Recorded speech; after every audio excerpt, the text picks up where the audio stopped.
continua ainda na repercussão da edição de número 80 da Assembleia Geral da ONU, agora conversando com o professor de Relações Internacionais da SPM, Leonardo Trevisan, que nos honra, nos brinda mais uma vez com a presença e participação aqui na Band News. Professor, eu queria começar conversando com o senhor a respeito, fazendo uma observação com relação a Donald Trump, porque nós tivemos 3 falas mais importantes de hoje, né? A do Antônio Guterres, secretário-geral da ONU, na sequência o presidente Lula, sempre o presidente brasileiro que abre as sessões da Assembleia Geral, e os dois falaram do multilateralismo. Viram que há questões, há problemas no multilateralismo, fizeram um convite, uma convocação para que sejam revistas algumas posições para robustecer, fortalecer o multilateralismo, e aí na sequência veio o Donald Trump descascando a ONU, falando mal de tudo, até da escada rolante, do teleprompter que não funcionava.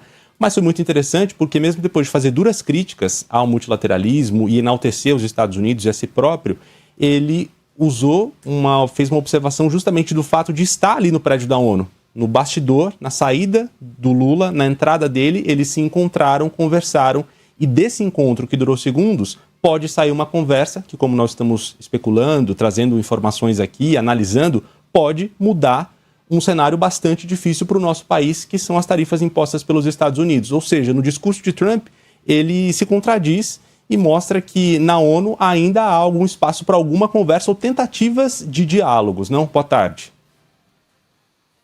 Boa tarde, Renan, boa tarde, Eduardo, boa tarde a todos que nos escutam, né? Você tem toda a razão, né? Na verdade, quando nós falamos de Trump, além da imprevisibilidade, né, que todos reconhecem, é imprevisível, tudo pode acontecer, né, tem o problema da coerência. Né? Não foi só nisso, né? O discurso todo de Trump hoje, ele passou por uma série, vamos dizer assim, de números que sofrem muita contestação, né? O fato com o multilateralismo, né, que ele condenou, o fato de tecer comentários muito fortes de que a ONU não funciona, que, com os exemplos que você deu, né, a escada rolante e tudo mais, ele usou o contexto da ONU até mesmo para garantir, né, que ele é mais importante que ela. Né? Lembra quando ele disse que eu fiz todos esses 7, eu acabei com 7 guerras e a ONU não me ajudou em nada? Né? Peraí, quer dizer que então a ONU tem alguma relevância, né? A ONU ajuda em outros contextos. É o mesmo quadro que você está levantando. Né? De alguma forma ele usou o ambiente ONU, né? A possibilidade aberta pela existência da Assembleia Geral para resolver um problema que ele tem muito sério. Né? As pessoas têm perguntado muito, e um dos motivos essenciais é sempre a mesma pergunta, né? Por que Trump saiu atrás de Lula? Por que ele fez isso? Né? Por que ele esperou Lula na saída? Por que ele procurou Lula? Todas as testemunhas são no mesmo sentido, de que Trump se aproximou, de que Trump procurou o encontro. Ora, o motivo talvez a gente tenha que passar a olhar para esse motivo a partir da reação dos próprios americanos. Né? Diferentes setores da economia americana têm cobrado da presidência, né, um apoio maior ao que tem as tradições, aos vínculos e as cadeias produtivas como o Brasil. Né? Esse ponto é essencial. Né? Por que Trump fez? Né? Pressionado internamente e, é claro, também pressionado pela própria realidade da oferta que a ONU fazia do espaço para que ele pudesse, de algum modo, resolver um problema. Pressionado aí pela falta de diplomacia, pressionado pela falta de café também nos Estados Unidos, né, professor? O Brasil aí cancelou basicamente as vendas para os Estados Unidos por conta do tarifaço, não está valendo mais a pena, e o que está chegando muito caro, já tem uma inflação no café da manhã do americano, isso posto com pesquisas, e queria continuar justamente nessa análise e de como o senhor vê a figura de Donald Trump na ONU, porque ele vai à ONU, diz que ele terminou com 7 guerras, ao mesmo tempo que no prédio da ONU, ao lado de Zelensky, diz que a OTAN pode, a partir de agora, abater aviões militares russos que, porventura, invadam o espaço aéreo da OTAN. É um Trump que busca, de fato, a paz ou é um Trump que segue belicoso? Primeiro de tudo, né, guerras para Trump é como tudo, né, quando se refere à palavra Trump. Né, vale naquele momento e o que lhe interessa naquele momento. Né? O passado não conta muito e muito menos perspectivas futuras. Né? A tua frase, Eduardo, é bem clara. Né? O avião russo que entrar em espaço aéreo de país da OTAN é um inimigo, né? E como tal será abatido. Né? É a regra, ele não precisaria nem dizer esse tipo de coisa, isso não é um compromisso, né? É uma regra. Mas Trump transforma a regra em uma propaganda, em uma publicidade. É o mais comum na parte dele. Né? Você lembrou do café. Né? São diferentes produtos que estão atingindo a inflação americana e não é só com o Brasil. Né? Nós temos aí várias situações das cadeias produtivas que estão ficando mais caras. Né? Uma das situações mais curiosas que eu vi do dia de hoje, ao longo do dia de hoje, né, que me chama muito a atenção e tem tudo a ver com o que você acaba de dizer sobre preços, né, sobre inflação, sobre aquele quadro cor-de-rosa que Trump montou, né? Eu, sinceramente, não sei de onde apareceu aquele dado de 17 trilhões de investimento nos Estados Unidos. Se tivesse 17 trilhões de investimento nos Estados Unidos, o desemprego não teria crescido. Ao contrário. Né? Me chamou muito, muito a atenção, né, que no final do discurso do presidente Lula, o único membro da delegação americana que aplaudiu o discurso foi Scott Bessent, o secretário do Tesouro. Talvez a gente tenha que fazer uma pergunta concreta. Por que o secretário do Tesouro bateu palma para o discurso de Lula? O que acontece? Né? Talvez a gente tenha que responder essa pergunta de uma forma bem simples. O secretário do Tesouro americano é um financista muito bem posicionado. Ele não é nenhum novato, nenhum neófito nesse trabalho. Ele sabe muito bem o que é que uma situação de tensão internacional provoca.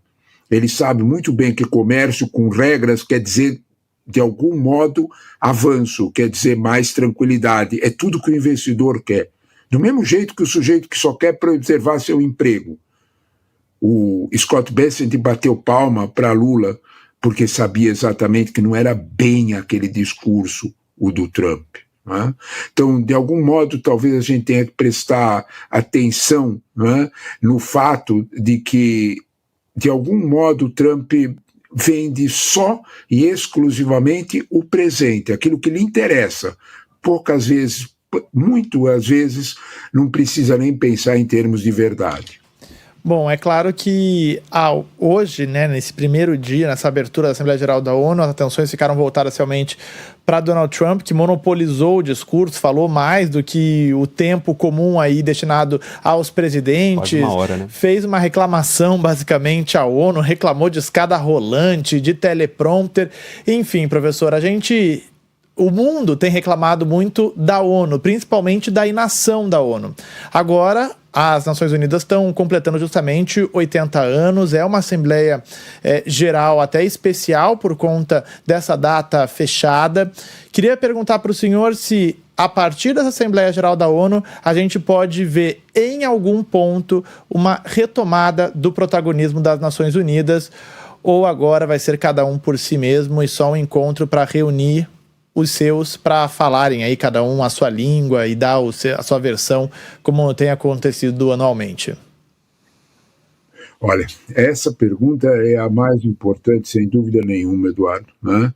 O que é que a ONU vai poder fazer para voltar a ser protagonista, né, das relações internacionais? Ela não é, né, e ela reconhece isso. Né?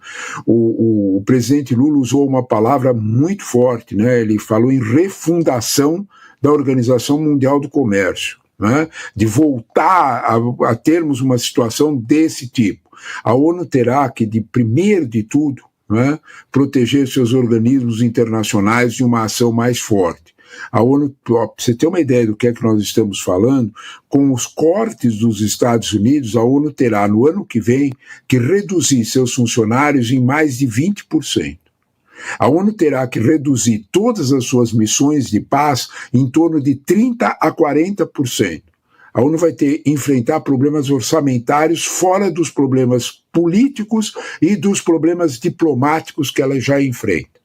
É nesse quadro que talvez o que você chama de o futuro, o primeiro passo, sem dúvida nenhuma, seria rearranjar as finanças da ONU, com a saída dos Estados Unidos de vários órgãos. A gente precisa lembrar que os Estados Unidos estão deixando diferentes órgãos, estão reavaliando todas as suas contribuições financeiras. Os Estados Unidos, como todo mundo pode imaginar, é o maior contribuidor da ONU, quase 14% do orçamento da ONU com os Estados Unidos. É esse ponto e mais outros na ONU que talvez chame a atenção de que refundar a ONU vai significar reformá-la. O presidente Lula fez uma menção a isso. Né? Talvez o primeiro ponto da reforma da ONU seja pensar em atribuições para que as decisões, até mesmo do Conselho de Segurança, sejam cumpridas. Nem isso tem acontecido. Né? Mesmo quando esses fatos ocorrem, isso não tem acontecido. Se você reparou bem, né, o discurso, se você procurar uma tônica para o discurso do secretário-geral da ONU, o Antônio Guterres, ele estava quase que desencantado. Né? O discurso dele resvalava no pessimismo. O discurso dele resvalava o tempo todo numa situação de desconforto. Né? Em que ele dizia, não conseguimos isso, não conseguimos aquilo, cobrava, ao mesmo tempo que ele fazia a pergunta óbvia: o que será do mundo sem a ONU? É ruim com ela, imagine sem ela. Imagine sem o âmbito, a pergunta que vocês fizeram inicial. Né? Trump escolheu o espaço da ONU para poder encontrar o Lula e resolver um problema. É esse o quadro. Agora, a realidade financeira, a realidade diplomática, a realidade operacional da ONU é bastante séria. Pense, por exemplo, que a ONU está no Líbano quase como uma assistente de um quadro em que nem o Hezbollah, quando existia, e nem Israel respeitavam muito os capacetes azuis. Então, quando olhamos para esse quadro, para citar um exemplo, né, a gente pode ter uma ideia melhor de que a ONU precisa ser refundada e principalmente revigorada em suas decisões. Aí nós vamos ter que talvez pensar que a ONU só vai se reformular se naquele encontro, agora em novembro, entre Xi Jinping e Donald Trump, seja possível que um dos itens desse encontro seja deixar o Conselho de Segurança um pouco mais efetivo. Eles dois têm o poder para fazer isso. Eles dois têm o poder para, de alguma forma, nesse processo, mudarem isso.